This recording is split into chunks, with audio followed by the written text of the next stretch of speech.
Hello, I'm RJ City, and you are listening to the MonsterCast. You're going to talk about Bela Lugosi. They're going to talk about Lon Chaney Jr. He'd be so sad, holding his hat, saying, "Please put me in this room and don't unlock the door." And you can't do any better than the Dahl brothers. Jack and Ryan, they're brothers, but they're also bros. What? Pardon? Wrestling. Well, who the hell wants to talk about wrestling? These are horror movies. It's a deep genre. It's a smart genre. Fantastic actors. Fantastic cinematography. Wrestling is just sweating and fireworks and bouncy ropes. There's nothing. How can you talk about that every week? All right. Let's see them try. Take it away, you crazy dolls. You. Jesus fuck my fucking ass. What the fuck? Please shut up. No. Master Watto is a shut champion. up. You're gonna put some Stop respect on his fucking name saying now. Master Watto on this fucking show. IWGP Junior Heavyweight Co-Champion. What's up, you guys? Sean Ross Apple Fightful here. You're watching the MonsterCast with Jack and Ryan. A big shout out to those fellas. Good people. Check them out.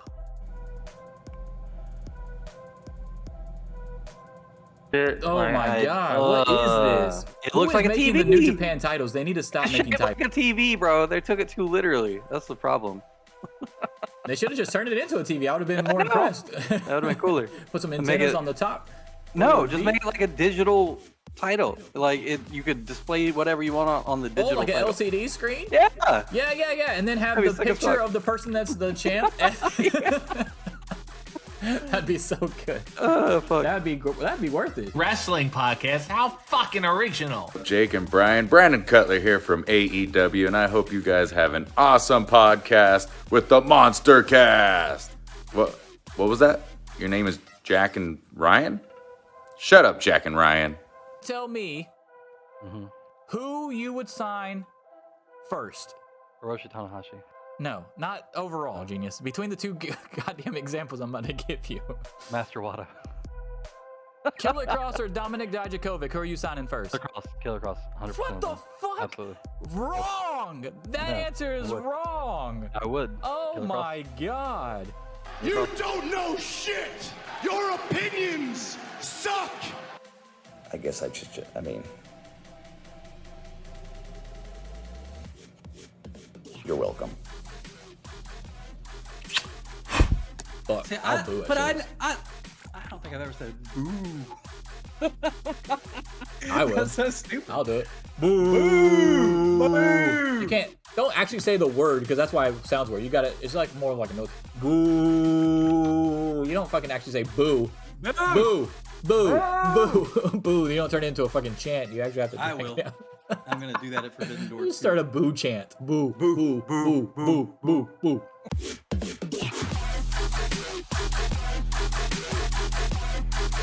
Here's your hosts of the MonsterCast, the Straight Edge Monster Jack and Ryan.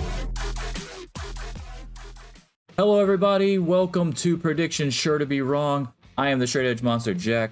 That's Ryan. And today we will be covering our predictions for the WWE's Crown Jewel 2023 event in Saudi. Before we get to that, though, let's go ahead and update you guys. I think I have the updated things. I should have checked that before we got started here, but here we go. Are they updated? Yes, they are. 101 and 27 for me, and 96 and 32 for Ryan in the year of 2023. So I am the prediction champion at the moment, but it's not by a lot. And I will say that our WWE ones are when I feel like the most movement happens. So we'll see if that continues here. I think it's 8 matches in total, if I'm not mistaken, including one pre-show match. So let's go ahead and get that started.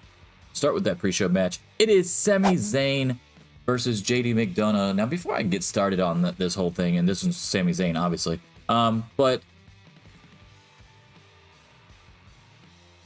I totally forgot that there was a fucking pay-per-view this week. Yeah. Like, no, I'm not even kidding. Like, I legit forgot that Crown Jewel was this weekend. This is gonna sound fucking weird, but the only reason that I remembered it is because of the Logan Paul stuff. Because I knew that he was doing Crown Jewel, And then when he was talking about having a match or whatever, some stuff would pop up occasionally on Twitter. But yeah, it wasn't like there was a lot of like, oh, the big match is going to be at Crown Jewel between there was none of that. Really, the only thing that's been coming across my feed like organically, without me specifically going to go look at WWE stuff, has been the Logan Paul stuff for some reason. So there you go. All right. So I guess before we get your pick, because I already made mine. But now that you know, now you're still on Sammy too. Okay, well we'll put both. We're both picking Sammy here. Now that you know it exists and you're looking at the matches on the card, hype level. I mean, well, to be clear, I didn't know it exists. I just didn't know it was this weekend. Oh, okay. That we remember that it existed. How about that? Okay, yeah, I remembered it existed. Hype level would be higher if I thought there was a chance that LA Knight was actually going to win, but with this being another Roman Reigns match pre-WrestleMania, obviously he's going to lose it at a WrestleMania if he loses it at all. So, I mean, I feel like if that one was less predictable, I'd be a little bit more excited, but with it being what it is, the matches across the board being pretty, like, there's not a lot of, I don't want to say there's not a lot of stakes behind them, because obviously there's like 4 or 5 championship matches, but the storyline stakes aren't there. Like, John Cena versus Solo, like, what's really behind that? Not a whole lot. Maybe building toward Survivor Series or something, but nothing, like, it's not like a fucking blood feud or anything. Cody Rhodes and Damian Priest is just another extension of this, Raw. like, That's a Raw main event match. Long drawn out thing. Like, yeah, that's all it is. There's nothing crazy. I'd say hype levels. If we're doing, what are we doing? Like out of 10? Like out of 5? excitement. Yeah. Out of 10. Yeah. Hype levels is 10, and then we'll grade it on the show Sunday, I'm sure. Like a 4. Like I'm a little bit higher than that. I'm actually like a 5, maybe 5.5. I wanted to say 6, but I don't think I'm really at 6. I'd say 5.5. I don't usually do halves on hype levels, see it but on a Saturday. That's all it is. Well, I mean, most pay-per-views this time of the year on Saturday, so I'm hyped about that. I 10 hype levels for pay-per-view Saturdays. But yeah, we both got Rey Mysterio for sure. But yeah, I want to say 6, but I still feel like that feels like it's too high, especially for a Saudi show. So yeah, I don't think I've ever done a half before on hype levels, so I'm just gonna go. But I'll go 5.5. If I had to be like strict about my rating system for hype levels, which is asinine to think about, that I would have to do that. But it would be closer to 5 than it would be 6. But you want Dave to be strict on his rating levels? Hype levels for a show is completely different from a fucking match rating. But all right. They're both subjective. 5.25 on the hype levels. Okay, Rey Mysterio. That was a pretty easy one. All right, let's move it on. We don't have to talk about it. I mean, there's nothing really behind that match. Wait. Hold on. I never said Rey Mysterio. I don't think Rey Mysterio is going to win. I mean, my bad. Not Rey Mysterio. I meant Sami Zayn. Okay. Yeah. We haven't done the Rey Mysterio one yet. All right, next up, we got Io versus Bianca for the SmackDown Women's Championship. I'm going to go Io just because of my better judgment here, and she can get that pay-per-view win back from Backlash earlier in the year. I would not be shocked at all if Bianca wins, but I'm going to go Io. I'm going Bianca here. I don't feel like they feel like the Io title run is really doing much for the title, and it's not Io's fault. It's the booking. But she kind of already got her one big win with the Asuka and like the triple threat or whatever. Yeah, Asuka and Charlotte. Like, so you think the reason that Bianca is back is literally to take the title back? Yes. Yep. So I'm going with Bianca on that. They've legitimized Io's run already with the triple threat. They had her go over like the 2 like big scary people in the division. Now it's time to give Bianca her belt back because she moves more merch and is more popular and is like a more credible, I guess, champion or whatever moving forward. Do you think this is also because they might be finally splitting up Damage Control? Yeah, I mean that too. That storyline's been dragging fucking ass for months. They keep doing little hints of it, and then they keep getting it back together, and then they keep doing whatever. So yeah, I feel like that's probably run its course too. So they need to. I think the way to do, like when they did the angle with Bayley coming in to help in the triple threat, where Io was like, "No, I don't want you to," but then she still ended up doing it or whatever.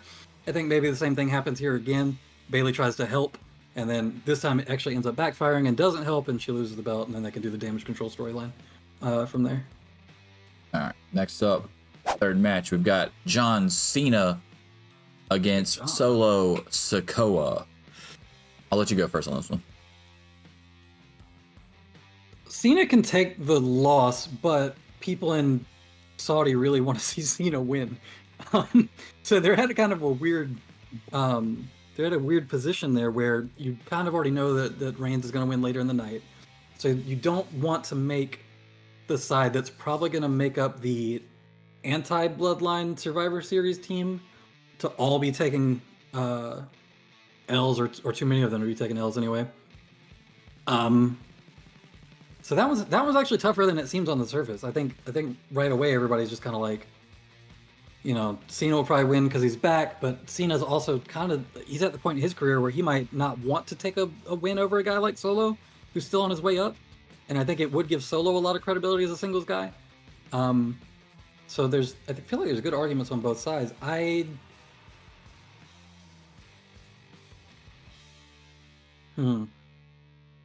I'm gonna go with Solo. I don't feel good about it because I do think that WWE booking on Saudi shows is more inclined to be like crowd pleasing, and I think John Cena winning would be the biggest crowd pleaser. But I don't know that. I think Solo obviously needs it way more for his career, and it's such a random singles match that John losing isn't going to be a big deal. When John came back and lost to fucking Austin Theory, it's not like it hurt his credibility in any major way either for future matches. So I could see them giving Solo the win here too. All right, so we've got two different already. I'm going Cena, pretty much for everything that you said, but I also want to throw in that Jimmy Uso is probably going to be at ringside and maybe fuck up, and then that whole thing's been like going back and forth where he thinks he's in the bloodline and he's a big deal and he's not, and no one actually likes him in the bloodline. So this could be furthering, splintering that as well. But I do think that they obviously have to stay together at least till Survivor Series because of the War Games match. But he'd probably be the one to take the L in the War Games match too, out of the viable options. So I've got Cena on that one, but I don't feel confident, just like you don't feel confident in Solo. And it's Saudi, and they don't give a fuck if it ends in a double DQ or double count out either. So that's always a possibility. Yeah. All right, next up, we've got Cody. Big man Cody, who actually cut a pretty decent promo that didn't involve his dad or his daughter on Raw against Damian Priest. I thought that was quality work. That was quality work from him against Damian Priest. I've got Cody on this, and I don't think it's really that close to me, just because the whole story thing bullshit. Yeah, and because they're kind of splintering Judgment Day away from Damian Priest at this point too.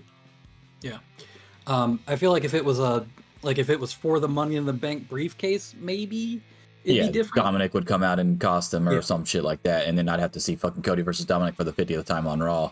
Right. But since it's not, as far as I know, on the line, I'm going to say Cody here as well. Yeah, I feel like that was a fairly easy one, just because nothing's on the line. I agree. Yeah.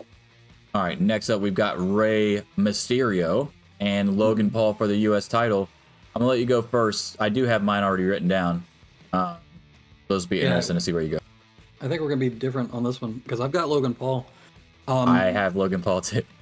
Oh, well, shit. Yeah, I do have Logan Paul on this one.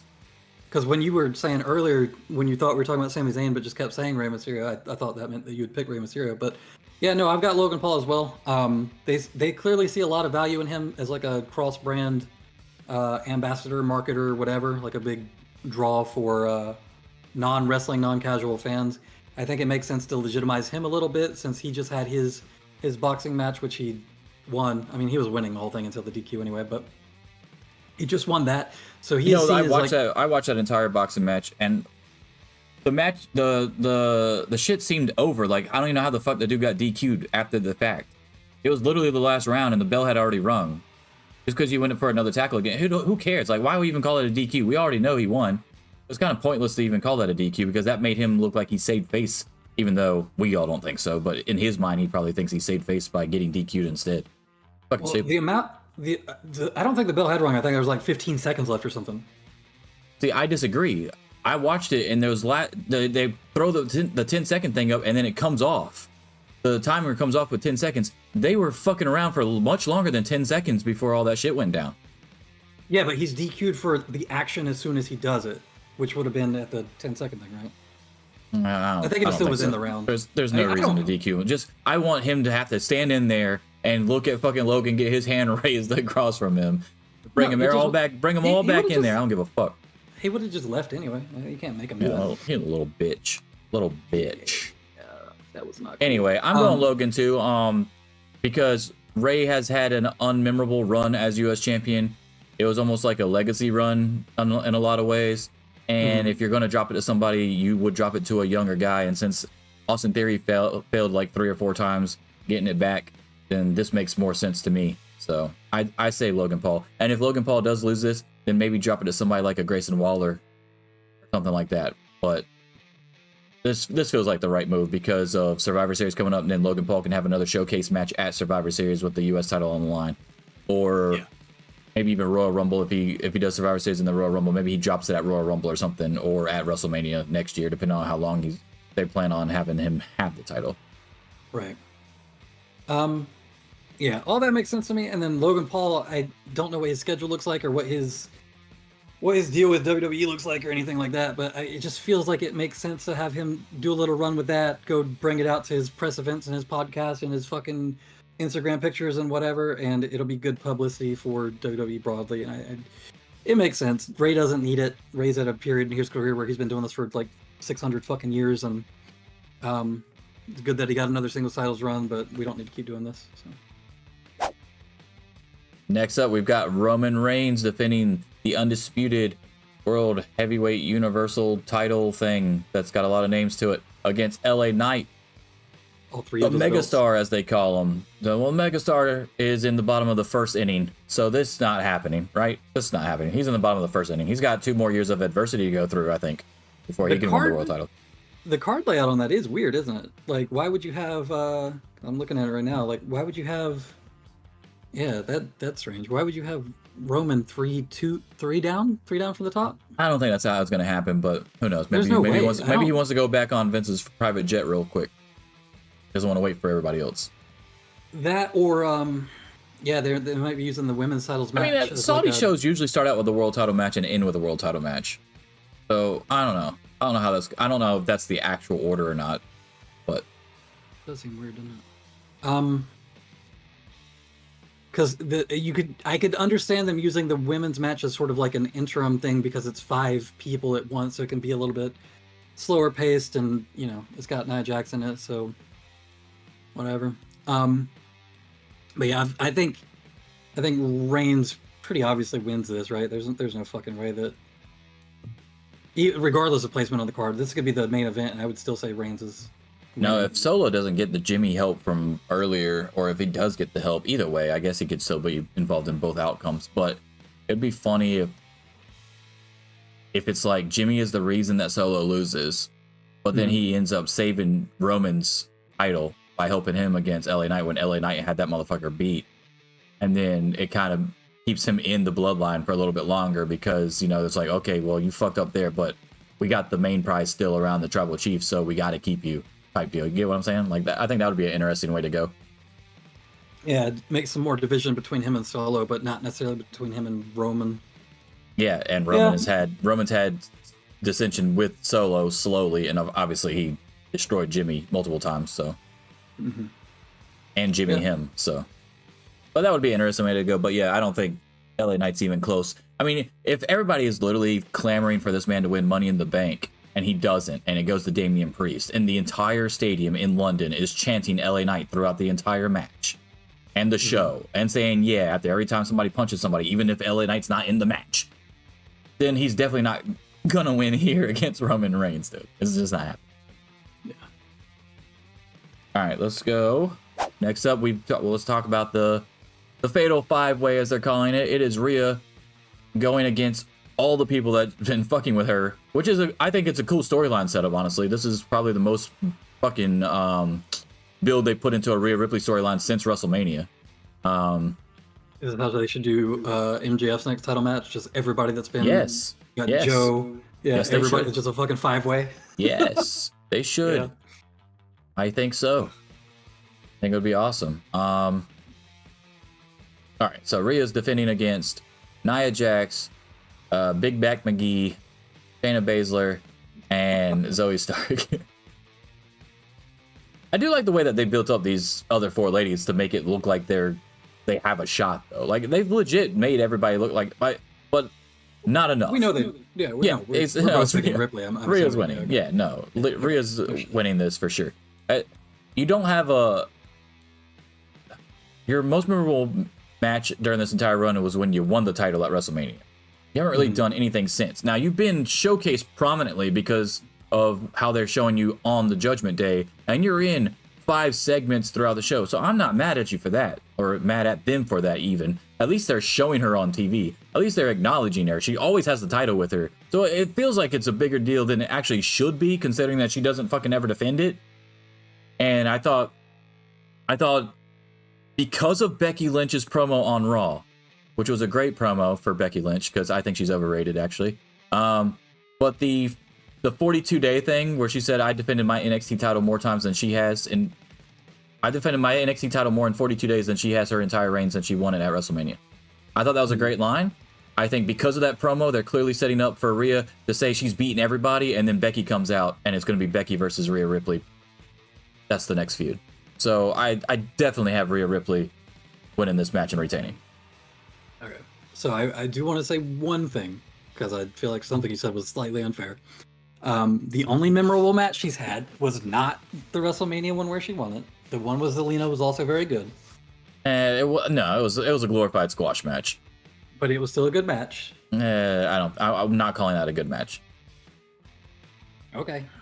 Whatever. If you want to talk about Io versus Bianca on that same card that blew it out the fucking water, then yeah, that's a good match. To be fair, you didn't say good. I believe you said memorable, right? It wasn't memorable either. I remember it. You remember it. I can tell you exactly where it was. So I remember Shockmaster fucking debut too. That doesn't mean it was good. But it does mean it was memorable, which is what you said. Holy shit. Continue. Obviously I'm picking Rhea on this. I don't know whether it's to continue aside from that.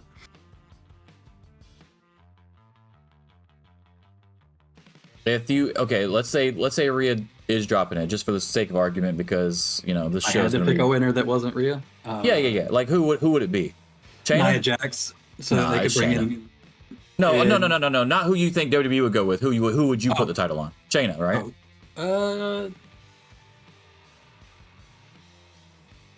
Maybe. Well, no, I would never give anything to Nia Jax. And I'm thinking about, like, if I were booking the division, who would I want to have it so that someone else could take it off of them? Yeah, like Jade And the two Cargill obvious coming in. choices there are Shayna and Nia Jax. But I don't feel like there's any. No fans are going to be going crazy for a fucking Nia Jax title run. Okay, her matches just aren't good enough. You could still make Shayna Baszler matches good. So yeah, I'd probably do Shayna as well. All right. And finally, let's talk about it. It's the World Heavyweight title match. It's Seth freaking Rollins versus Drew McIntyre. I'm not gonna lie to you, man. I'm a huge fan of Seth. I'm picking Seth. You want McIntyre to win? Oh, I want McIntyre to win. I really do. I think he's at the point in his story arc where it would make sense to. Or maybe he needs to have this loss to really flip the switch fully that he's already kind of been hinting at flipping. Completely turn heel, yes. Yeah. Mm-hmm. So I could see that going both ways, or maybe he wins the match by doing some heelish shit, and then that's the flip that ends up happening. It feels like they're pretty dead set on doing the Cody versus Reigns thing, so we don't need to worry about keeping Rollins titled for a Cody match or anything like that. Also, to have Cody come in and win it again against Rollins would be just way too fucking much. That's crazy. So I'd actually be fine with McIntyre winning here. Like booking wise, I don't think that's who I would pick to win. I still think that they give it to Rollins. They don't. There's not a lot of title changes usually on these Saudi shows. So yeah, it's almost as bad as Battle of the Belts. Not gonna lie. Yeah. I think they had no, that was in Australia. Never mind. That's when the cruiserweight title change hands to Buddy Murphy. All right, so we're going both Rollins here. So it looked like we were going to have a lot of differences, but we only ended up having those two. Two matches. I was certain you were going to pick Mysterio. Nah, I can't pick Rey Mysterio at that point. I just can't. The idea of putting a there's belt on so Logan much Paul behind sounds Logan because he weird at just first, won but that it's really match. not. He's too much in media not to give him that title, and it's not the world title. So like, there's just too much behind Logan right now, and you weren't doing anything with Ray. Now they were doing something with Ray, and he was involved in some like crazy angle or some shit like that for his last feud before he got to Logan, maybe because he would be hot, you know. But I don't think so. And I actually, oh my god, dude, I actually wrote down Rey Mysterio on the notepad for that first match too instead of Sami Zayn. You got me. I was probably saying Rey Mysterio that whole time because you fucked me up by saying Rey Mysterio earlier in the show. I didn't fuck up. No, you brought up Rey Mysterio first. I did not bring up Rey Mysterio. You did. I don't even talk about Rey Mysterio. Okay. Anyway, so we both got Sami Zayn. Never I've seen got him Io. You've got Bianca. I've got Cena. You've got Solo. We both have Cody, Logan Paul, Roman, Rhea Ripley, and Seth Rollins. So you can gain 2 matches on me. Good, even though You could cut it. You could cut the lead from 5 to 3. Yeah, 101 to 96. Yeah, 5 to 3. That'd be interesting. I don't think Solo is gonna win. I'm picking him because I could see a booking situation where it makes sense, but I don't think that I win both of the ones. No, that we picked I'm feeling even less confident because like WWE might be doing this so that Cena can build up all these young dudes like they did with Austin Theory, like they might do with Solo, because they don't know when he has to go back, because a deal could get done tomorrow and he has to go back. He might not be at Survivor Series for the War Games match. We don't know. So why would you want Solo to take a pinfall for no fucking reason? So like, I don't feel very confident about the Cena pick either, dude. So that's probably the hardest pick on here. It's weird that that's the hardest pick on there too, isn't it? Yes, because we lived in a time frame where Cena, we would laugh at this match and would say Cena, yeah, Cena beat everybody all the time. Now we live in a world where Cena might not beat the Usos' muscle brother. for a fucking faction. Yeah, exactly. The That's Usos' crazy. little brother. Yeah, that's crazy. The era of the Super Cena has officially come to a close if he loses this one. I guess it kind of came to a close when he lost to Austin Theory, actually, now that I think about it. Can't believe that shit, dude. Can't believe it. That was so bad. It was his time. Nah, it was bad. Oh yeah, he's been doing great. It was fucking closer to Jericho losing to Fandango than it was fucking. Stop. Stop. It is not Triple H, or it's not Austin Theory's fault that Triple H doesn't want to book him like Vince wanted to book him, okay? No. That is I Triple H- applaud Triple H for not booking him Triple like H Vince booked dropping him. the ball I applaud you for on not a- bringing out the golden egg. Shut the fuck up. On a talented young Triple man H, I applaud you. If only you were has- here right now, I would take a picture with you and point at you, Triple H. I would fucking take a picture. That's the man right there, Triple H. Listen, he's only got a couple allegations, which is The why fucking charisma vacuum. Vince sees him as such a allegations fucking aside, prodigy. being an asshole, Yeah. he charisma vacuum. Anyway, he should have to apologize to me like the Ultimate Warrior had to do for that kid. He should have to Speaking of apologize to me. JD McDonough making it to a big stage. Good for him.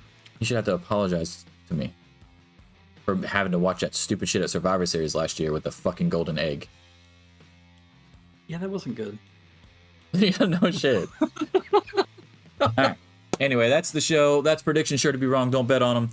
Even though we have great records. But as soon as you do, that means we're gonna start losing all of our matches. That would be fucking hilarious. What if we both like won one? I won one of mine, and you won one of yours, and then we lost all the ones that we picked both on. Oh, it'd be so funny. That would be fucking brutal. That'll never happen on a Saudi show, but it would be hilarious. But yeah, I hope you enjoyed this video. Don't forget to subscribe, and there's still a little bit of time left to subscribe and help out some animals. Sunday's show, we will be doing the 8-ball things, and let me just go ahead and throw these up there and make sure that they're working. Or the logo's in front of it, the Crown Jewel logo's in front of it, but let's see what it lands on anyway, if I can read it. The show's just not going to feel the same without Ali and Mansoor, man. Okay. Cat treats. They were booing Mansoor last time he was in Saudi, by the way, when he had a match. Look, They even got tired of him winning all the time. I was never like the biggest Mansoor guy, but after seeing him on his streams and shit, he's actually really funny. And Actually, the Maximum Male Models gimmick, they killed that gimmick. Like they were the perfect picks for that gimmick. They went all in. I give them both a ton of credit for that. They shouldn't have put fucking LA Knight with it. That's all it was. If they didn't put LA Knight with it from the get, and they put somebody else as the manager or whatever, maybe even Maxine from the jump. I don't know. I don't know if she had enough experience on the mic or whatever, because I understand why Vince didn't want to use him because he rubbed him the wrong way and he could talk. So he's like, well, fuck it, I'll just put him with him and make him a manager. If they put somebody that could talk even half as good as LA Knight with that group, I think they could have actually turned into something. Yeah, maybe. But anyway, that landed on cat treats in case you couldn't see it because of the logo. So it is working.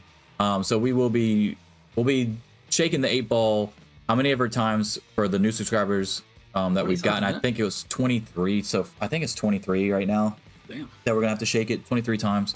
We'll do that at the end of the show on Sunday though, and tally it all up and see what we're donating to the local humane society to help out cats, dogs, and the employees. Anyway, hope you all enjoy the show.